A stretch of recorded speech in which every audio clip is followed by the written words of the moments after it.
Hey everybody, happy Wednesday. Jim Williams here for Stream On. Uh, we do know now for sure that Aaron Rodgers will not be playing for the rest of the season.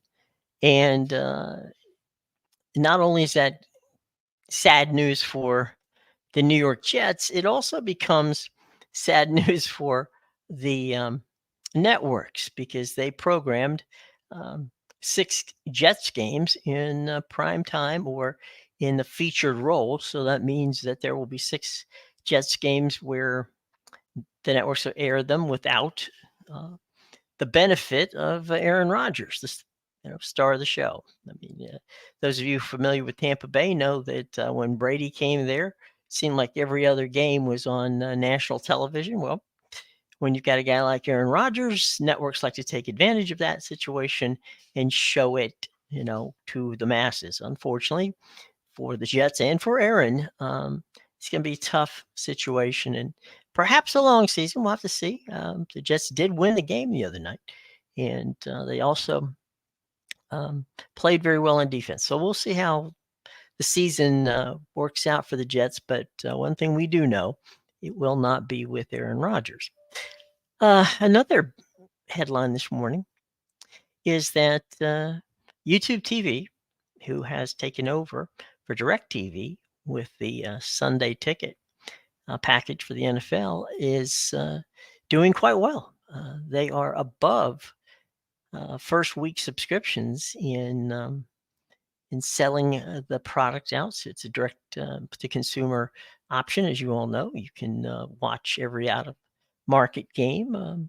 And now you can do it on YouTube TV. Before, for many years, actually, it was with DirecTV, and now it's YouTube TV, and they seem to be doing quite well with it. So good for YouTube TV. All right. So we had ratings of all of the big games over the weekend from a standpoint of, let's start with the NFL. The NFL dominated the first 2 spots on the Nielsen ratings this week. It was the Thursday night game, which is kickoff game, and we got to see that one. Of course, that was the Lions with a big victory for them over the Kansas City Chiefs. That was the number 1 highly rated game of the week. And then number 2 came the game on Sunday night, which was the Dallas Cowboys dismantling the New York Jets. So there you go. Those 2 games were number 1 and number 2 in this week's Nielsen ratings for all televisions. So they garnered some pretty good sized numbers. ESPN released the ratings for the Texas-Alabama game, which was, of course, on Saturday night.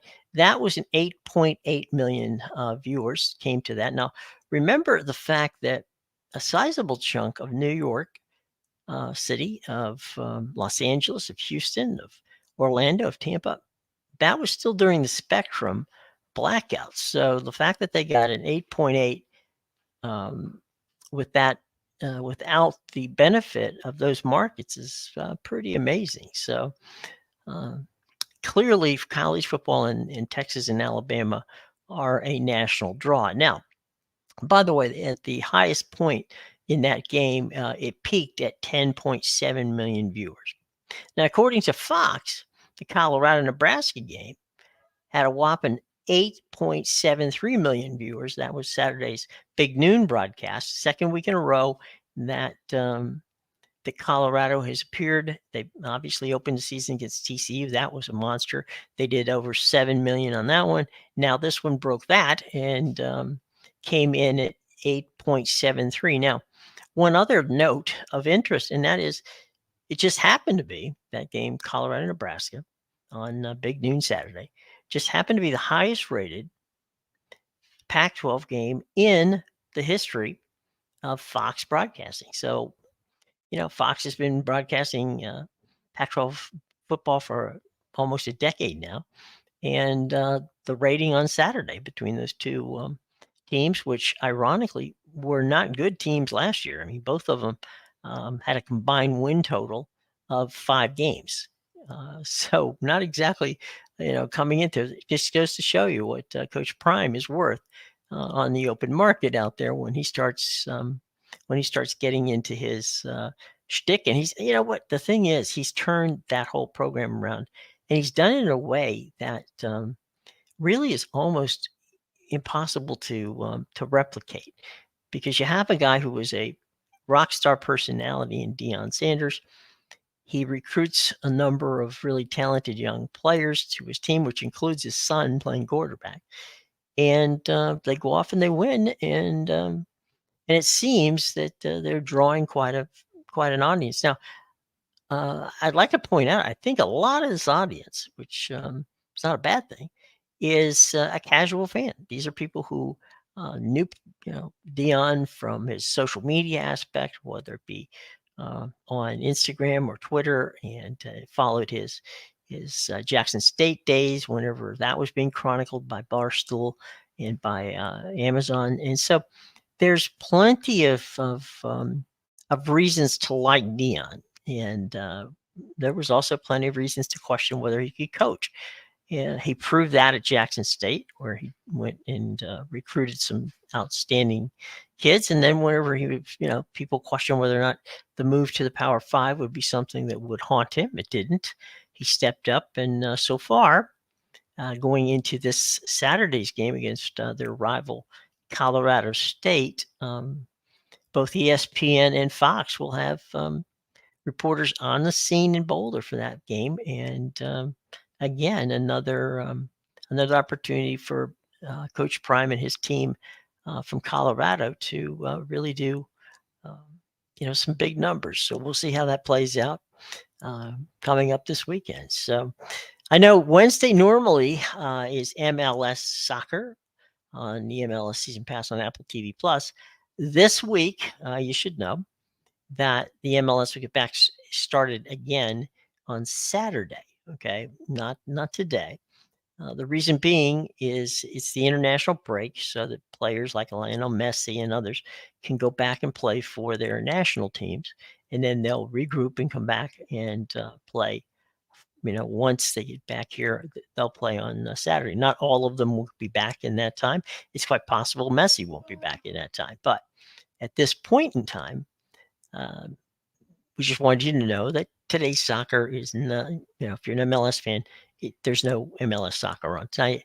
It'll be on again on Saturday. Now, if you're a baseball fan like myself, MLB Network has a doubleheader today. The afternoon game's a 1:00 game between the Minnesota Twins and the Tampa Bay Rays. That's an important game because the Rays open tomorrow a 4-game series in Baltimore. That will probably decide who ends up taking the American League East. Minnesota's still trying to be relevant in the Central. They won last night's game with a dramatic home run. Final score in that game was 3-2. The Orioles, meanwhile, were losing 5-2 to the St. Louis Cardinals. So Baltimore remains 3 games ahead of the Tampa Bay Rays in the race for first place and the title in the National League East. Let's see, U.S. Open. Some news there as well. U.S. Open tennis finished with a main draw of almost just shy of 800,000 people. That's up 3% from last year's total, which was 776,120, and quite a group of people that made it to the tennis center there in Flushing Meadows to watch tennis. It seems as if each year they're getting better at breaking the records out there. I mean, that's quite a 2-week audience out at the tennis center for the U.S. Open. So good news if you're a tennis fan. That was a pretty good time.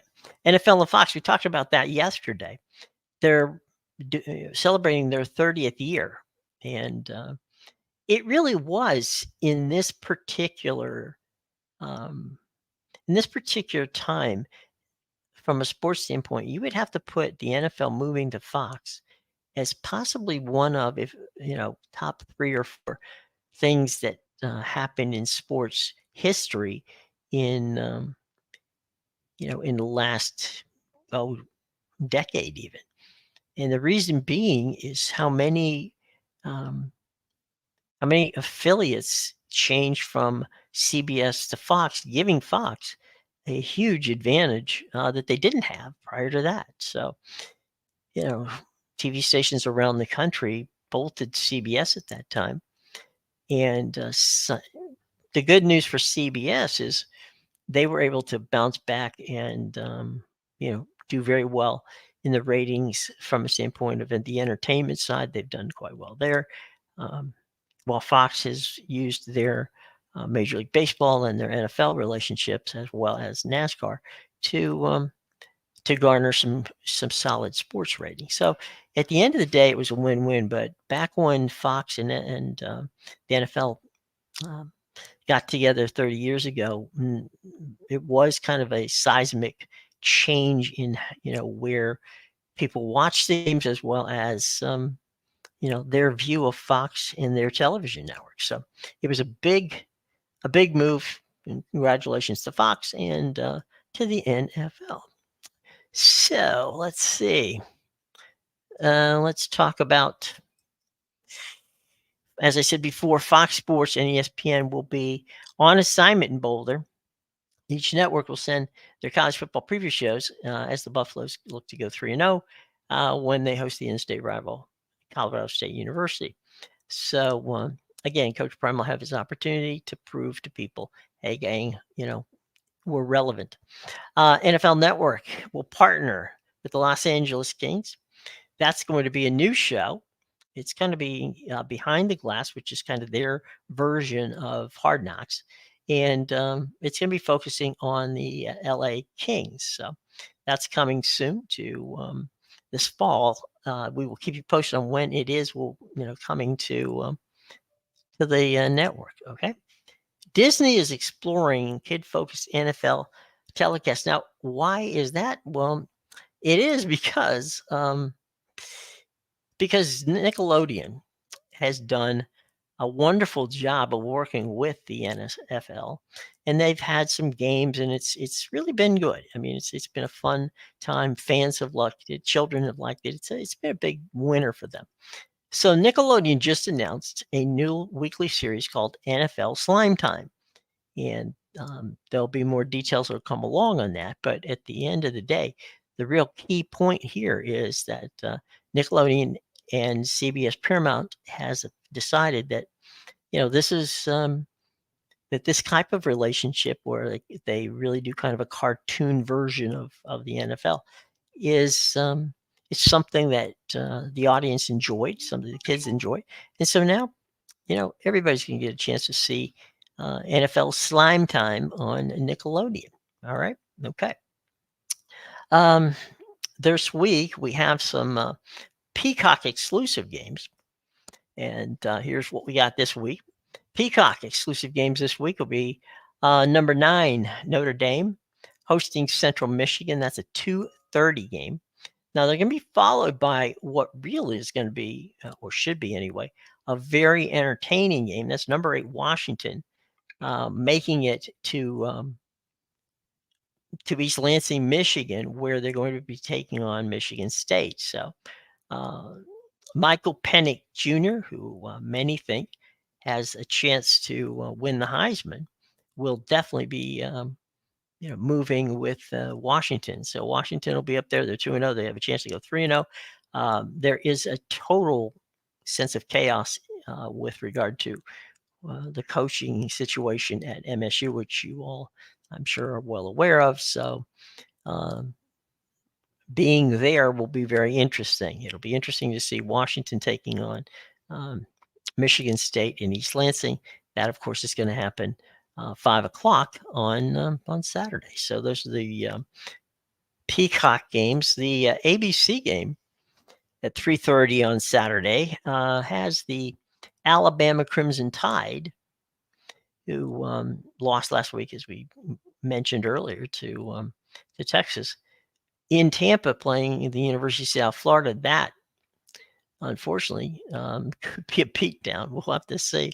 Alex Grosh, who is the new head football coach at USF, last time they faced each other, he was the offensive coordinator of Tennessee, and they actually beat Alabama last season. So I'm not so sure that I'm going to think that that's going to happen this time around. But let's see if the Bulls can put up a fight. It's a 3:30 game. Alabama taking on University of South Florida on ABC. So it's a national game on Saturday. Not a lot of good national games as far as that goes this particular weekend. Let's take some questions now. Let's go to our questions and answers area. See what we got.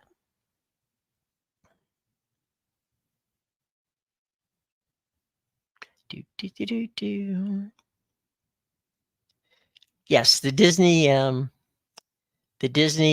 Charter / Spectrum blackout is out, so you can now see the games, and I hope everybody is enjoying them now. I know a lot of you were upset that you couldn't see it, and rightfully so, but we got to see Monday Night Football, and you should be fine now. So Spectrum customers, do not fret.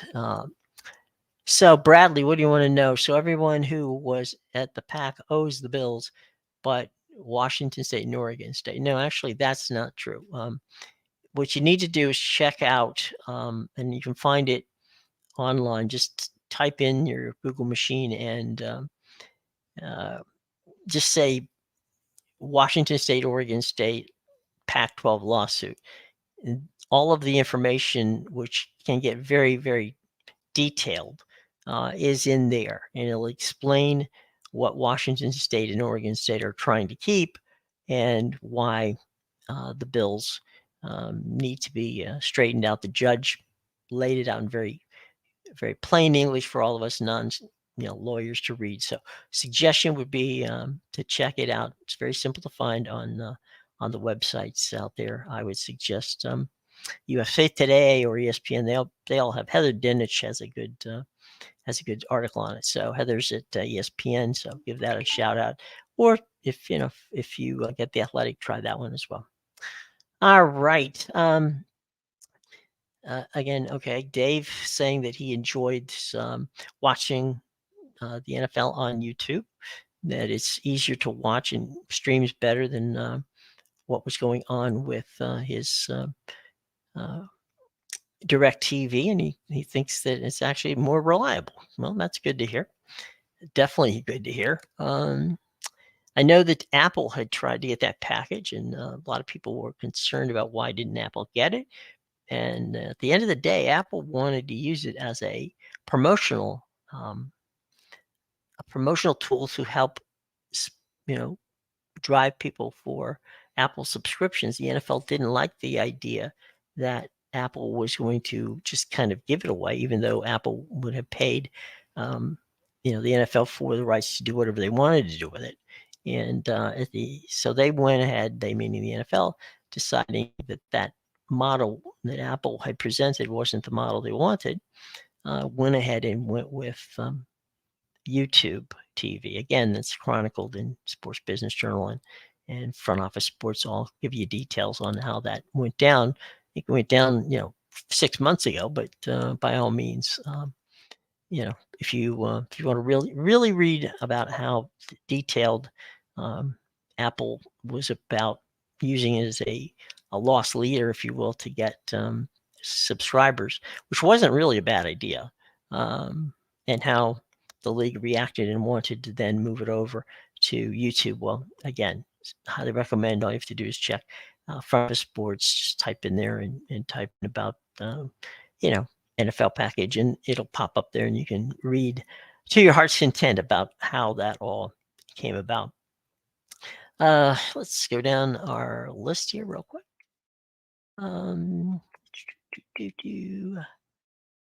Okay. I mean, enjoying my T-Mobile broadband. Well, that's good. Being able to see you're a Rams fan. I'm able to see my Rams fans on YouTube TV. I also use T-Mobile's broadband. Together, it's a very good package. Well, all right, Glenn, I'm glad it's working for you. That's good to know. Alrighty. Bum. Uh, Sokol wants to know when will the contract end of the YouTube TV contract with the NFL end.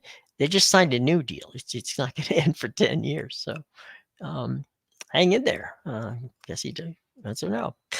Prime real estate, right? You know what, Tyler, you're right. So suddenly it looks like Tyler is among the many new converts to Colorado Buffalo football. He's saying that looking for them to go 3-0 and, go coach Prime. So, Tyler, I guess you weren't a Buffaloes fan before, but hey, now you are. So good on you. And I'm glad that you're enjoying Coach Prime and what's going on. It's going to get a lot tougher, okay, when he starts playing against, Pac-12 competition. So it's really fun right now, but hang in there. We'll see how he does as he moves forward. Let's see what do we got here. We got yes, the Big East and the the Big 12 and the Big 10 will be having a basketball tournament. We don't know whether it's going to be in 2024, 2025. It's going to be take place the week between the Elite Eight and the Final Four. It'll be played in Las Vegas at the T-Mobile Center. Speaking of T-Mobile, and we'll see how that works out. You feel that the old Big East, which is Villanova and St. John's, Georgetown, rejection of Penn State was a failure to secure Big 12 teams when they were, vulnerable. And then, of course, was BYU too, would have helped keep the Big East, the old Big East together. Well, that's interesting, Mark. I don't know that could have done it. I really don't. At that point in time, you have to remember that there were basketball schools and there were football schools, and there, it was really a fractured group. So they had to either decide one way or the other. Do you want to play basketball or do you want to play football? And so, well, at the end of the day, what they ended up doing is they split it and they gave the Big East back their name, and that's a only basketball conference. And now we know the American Conference, which of course is what's left of the old Big East, is a football and basketball conference. So that's how they split that deal, and that deal is 10 years old. So that's how it worked out. Good, bad, or indifferent. That's exactly what worked out.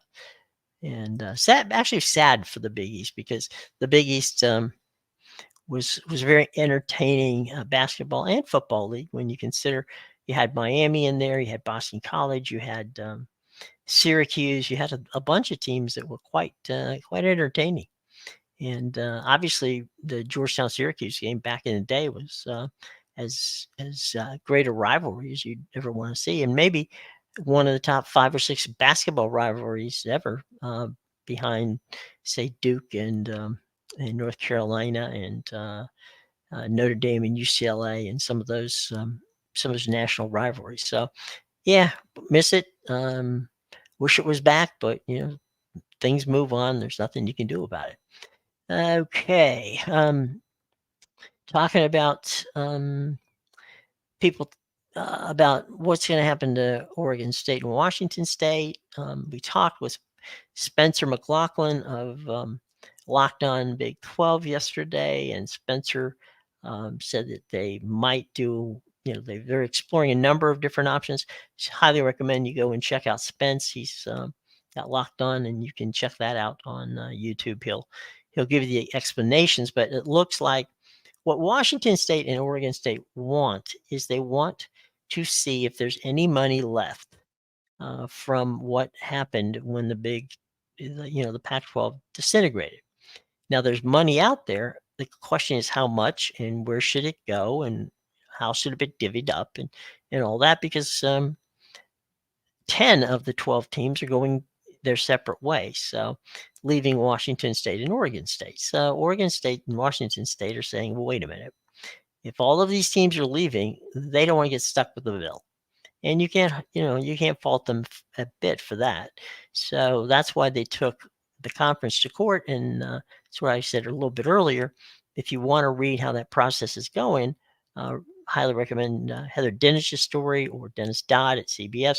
All of them are doing a really good job of covering it. And so check those stories out. Dennis Dodd, CBS, Heather Dennis, ESPN. Just type them in, you'll find them. And a lot of you guys know Dennis and Heather anyway, so you know where to find them. So for sure, go ahead and check that out. What do we got here, Bradley? I get your point of view, I do. And I just so we're clear, I wanted nothing to do with the pack breaking up. I was 100% for keeping the pack remaining together and adding San Diego State and SMU, but Colorado left, and then everybody in the pack conference earned those multi-million dollars in assets, not just WSU and OSU. Okay, I can see where you're coming from on that standpoint. Again, check the judge and see how the judge feels about it. I think he feels, from what I've read about it, that Washington State and Oregon State were, in some regards, kept in the dark. So, as I said, don't go by me. Read the stories that and the transcripts and all that, which Aaron and Dennis have put together, and you'll see what the judge feels like. Okay, so if you'll do that, Bradley, I think you'll be well served and better than me trying to explain it, because I will probably not get it done as well as how Heather and Dennis did it. All right, we have time for a few more questions, and let's see what we got here. We've gotten through Tyler, Mark. I'm just checking out here real quick to see if there's anybody else that we have missed so far. We haven't missed much. And by the way, even though it's a light day of sports here, highly recommend, if you're a baseball fan, checking out the Major League Baseball, the MLB Network today, because doubleheader game, the ninth game, by the way, is going to be Texas, and they're going against Seattle. So I'm sorry, Texas is. Let me check and see where Texas is tonight. That game is big for Texas because Houston leads them by 2 in the race for the West out there. And let's see, what's the Texas Toronto? There we go. 7:07 on MLB Network. Montgomery against Klitsch. As I said before, the early game, which is a 1 o'clock, actually 1:10 first pitch, is Tyler Bradley for the Rays, and and we've got Keuchel on the mound for Minnesota. So that's there's your pitching matchups for the 2 games that are on MLB Network today. So by all means, check them out. And I think that nothing but like pennant race baseball, the drama's there. And by the way, last night in the game against the aforementioned Toronto and Texas, Max Scherzer got a cramp in his arm, and we hope that that's all that was a cramp in the arm. We hope that it's something that they can, that'll put Max back in the show. And our buddy out in the Phoenix, Immaculate, how you doing this morning? Hope you're doing well. It's always good to see you there. We're just chatting about a whole bunch of different topics today, running from YouTube TV having a good first week to ratings-wise, NBC having a good week with winning the number 1 and number 2 spots in the Nielsen ratings with their football, and some good college numbers for both ESPN and for Fox, even though ESPN was dark in many large cities. So plenty of stuff to cover today, and we got a lot of it covered so far. And now we're looking for our questions, and have a little bit of it'll pop up here in a second. They're having had to refresh the notification area where we get our questions. And Justin, how you doing, buddy? I was just surprised at the ACC on CW did this past week. Well, to be honest, Justin, yeah, the game was produced by Raycom. Raycom has been producing games for ESPN now for almost 40 years. Okay. So Raycom knows how to do production, and they do an absolutely good, outstanding job. So they're used to doing, they actually did the ACC back in the days of what we like to call Packer and Thacker. Those were the two guys who were the announcers back in the early 80s. Good friend of ours, Tim Brando, and all those guys also benefited greatly by their relationships with Raycom and Jimmy Ray. It's his company, and it's a good group. And so, I know they had Pitt and Cincinnati was their game this week, a regional game. That's a rivalry. They haven't played each other in like 40 years. They hadn't played each other, Cincinnati and Pittsburgh. So that was a treat to be able to see those two teams play. But yeah, the CW aired the package which Raycom has been producing for years, and the ACC likes Raycom, which they should. And it's don't be surprised about the quality of the ACC production, because those guys at Raycom do a really, really good job. So keep an eye out if you're an ACC fan, or even just a football fan and you want to check it out on CW, because I know you're not used to watching football on CW, because this is the first, actually this was the first game that they had on. So they have more coming. It's a regional package of just ACC football and basketball. So Justin, and I'm glad you enjoyed it. ESPN numbers should rise this weekend. That's a good question, but I don't know, because there's some games. Florida, Tennessee should get a decent number. I think that let's see. I believe Colorado State might get a good number. I don't know. That's Colorado State is the Mountain West. I mean, this it kind of has all the markings of a trap game. You've got a Colorado team that has been the darlings of the college football world with the Deion, and then you've got their rivals, Colorado State, from the Mountain West, who usually plays them tough under any circumstances. And probably this year they want to just, go out there and see what they can do to beat them. So, it's going to be, I would be wary if I'm a Colorado Buffalo fan, not to get too cocky here. Colorado State's a good football team, and I wouldn't get too complacent on that one. I wouldn't just kind of look at them as like, oh, well, great. We get to play them. They're not Baylor. They're not TCU. Well, they're not, but they're also not bad. So we'll see how that shakes out. But this week's slate of games doesn't really have the sexy games that some of the last week had. Last week had a couple of maybe 5 or 6 marquee games. This week we don't even have close to that. I think there's other than Florida, Tennessee, I can't really think ahead that of any really blockbuster games in this week, and that's okay. It's going to happen. Those weeks are going to happen. You're going to get weeks when things aren't as cut and dried or entertaining as others. So we'll see. And some of those games that that look on paper like they're not going to be fun to watch, don't be surprised, because a lot of times those are the games that jump off the page and get you when you're watching TV. You sit there and go, wow, how come Colorado State is up by 20 on Colorado? It's not supposed to be this way. Well, that's why they play the game gang. So there will be games to watch this weekend that will be very, very entertaining.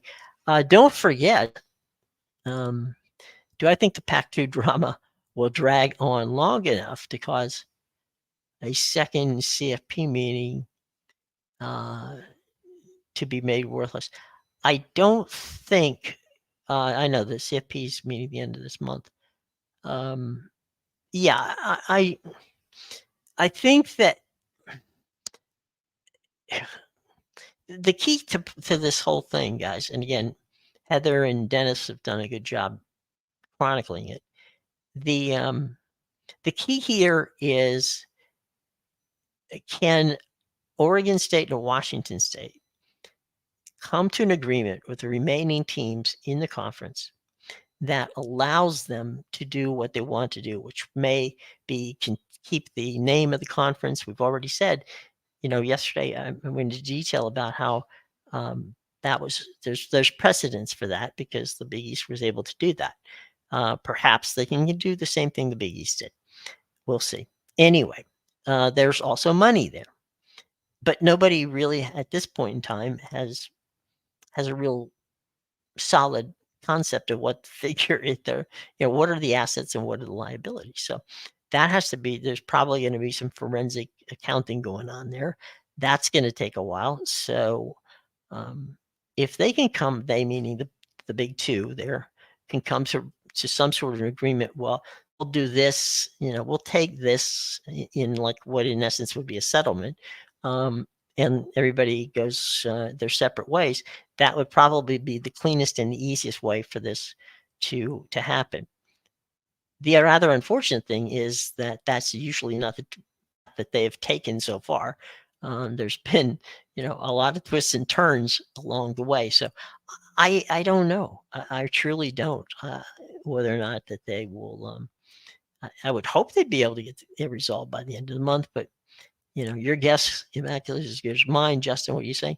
I don't think that the parting 10 schools are going to give up the Pac-12 assets that easily.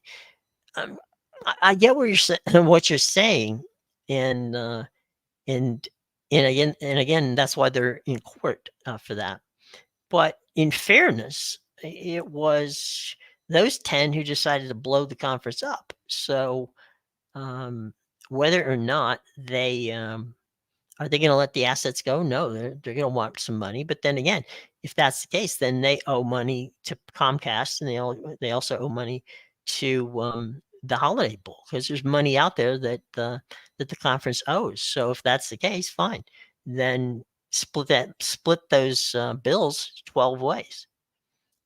So with the good comes the bad, right? So yeah, I would check out and just keep watching how that plays out in court. And they seem to have a very competent judge. He's doing a very good job paying attention. So, all right, my opinion, it would be unfortunate if while pursuing short-term goals that they hang themselves, harming themselves long-term. That's exactly what I think would happen. I do think that perception of this would come totally, from total craziness. I think they would not be pleased. So we really, I would just like to see this thing end in some sort of amiable, civil, I'll say civil way, in which, Oregon State and Washington State can walk out of there with some money based on the fact that they're getting left holding the bag while everybody else is making the cash grab. So we'll see how that goes. Their fight with their ex-conference mates could end up, it could, and it likely is not going to help them. It could hold up the CFP business, but the problem is that the CFP's got to get that part of it done. I mean, that's the problem. They CFP's on a timeline because 2025 they have to have a new thing in, playoff system set in place. And just because one conference is going rogue on them here, they're going to have to rein them in. And quite frankly, they're probably going to, threaten them to sanction them if they don't do something and get it done right. They still don't have 2024 figured out yet. And right, and the problem is if you're going to go to a 12-team playoff, which is what they're going to do in 2024, you've got to have time to figure out, where you're going to play these games. Now, some of them are going to be played on campuses, which is fine, but some of them aren't, and so the venues you have to nail down. And so, yeah, there's a lot to do, and they really can't wait for the Pac-12 to clean up their mess, which rather unfortunately seems to be a problem the Pac-12's had for the past year and a half. So we'll see, but absolutely, that's what they need to figure out how the payouts, but they don't know many conferences there will be, and yeah, well, I mean, there's going to be 4 power conferences. Okay, that part they know.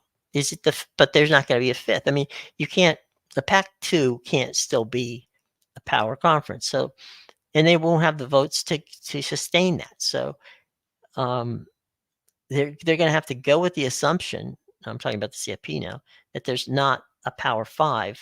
There's definitely only a Power 4 now, and that'd be the ACC, the Big 10, the Big 12, and the SEC, because the Pac-12 is down to 2 members, and I don't think that they can backfill it in any way, shape, or form that would give them the Power 5 ranking. So it's a foregone conclusion that they're not going to be there. It just has to be, the CFP just has to make the call, and whether they will or won't, we'll see how that goes at the end of the month. And they're usually always trying to kick the can. So we'll see. And the Pac-2, if they merge with, reverse merger with the Mountain West Conference, is what they're trying to do, or what they're entertaining. Gloria Navarro, the commissioner of the Mountain West, has made it clear that she's willing to listen about that.